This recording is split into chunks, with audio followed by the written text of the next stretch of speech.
to the house of Allah subhanahu wa ta'ala, al-Kaaba, and then he is going to ahabbu biladillahi ilallah, the most lovely place on the earth to Allah subhanahu wa ta'ala, which is Hajj. We ask Allah subhanahu wa ta'ala to grant him a safe trip.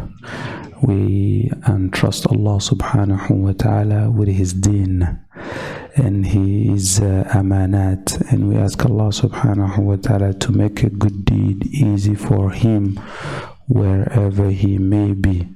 We ask Allah subhanahu wa ta'ala to shorten the distance for him, and then we ask Allah subhanahu wa ta'ala to give him hajjan mabrura, a hajj that is known to be al-hajj al-mabrur, the hajj that is free from any act of sinning, which has no any other reward except Jannah.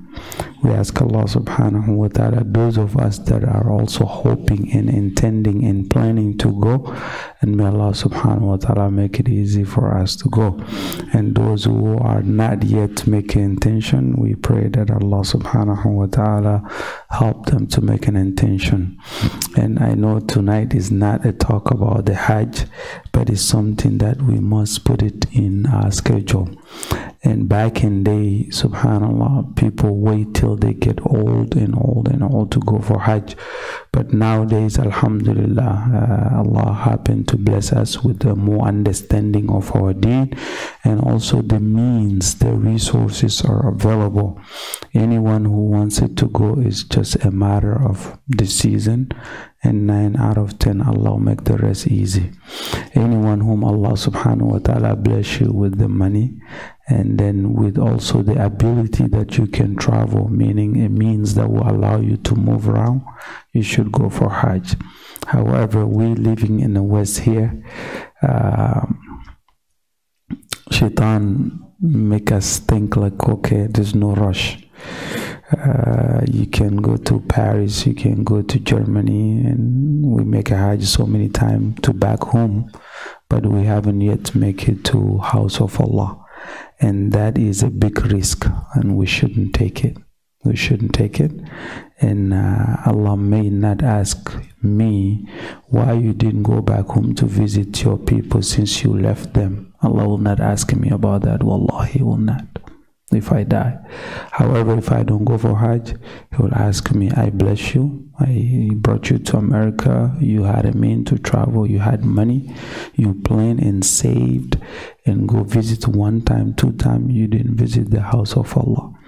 So, and I may not have an answer for it if I did not make to the Hajj. So please, brothers, sisters, if Allah subhanahu wa ta'ala brought you here into this America and He bless you with the money and you have a paper, you can travel, which is more important in the eyes of Allah and which is more rewarding for you, is to go for Hajj.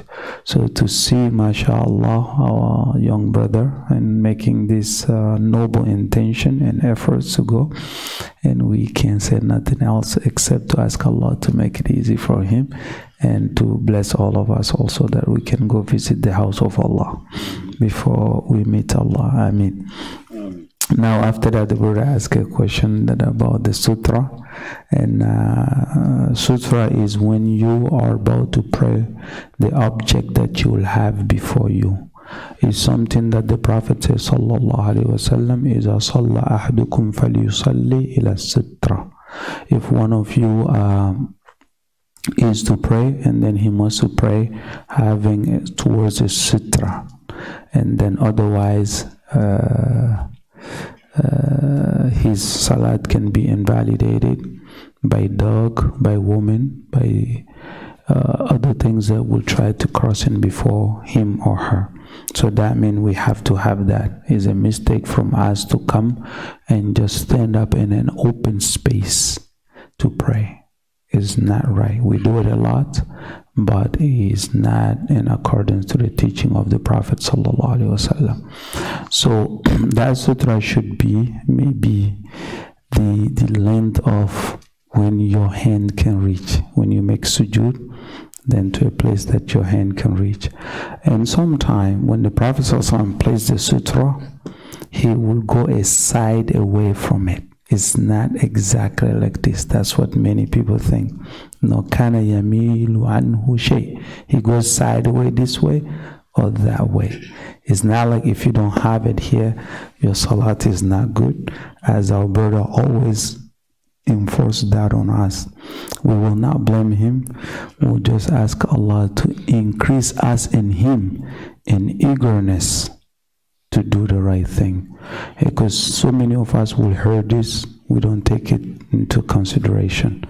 And the Prophet says also, when you pray to this, anyone who try to pass between you and that, stop the person. If you refuse it, stop your salat and fight. So that means it's serious things. It's serious thing, so we should not take it lightly. And may Allah subhanahu wa ta'ala give us better understanding. Now, if you pray, you don't have that, and your brother come, he wants to pass, he's committing a sin, and you force him to commit also. Yeah, so you both will share it. So do not give your brother or your sister that chance to do it.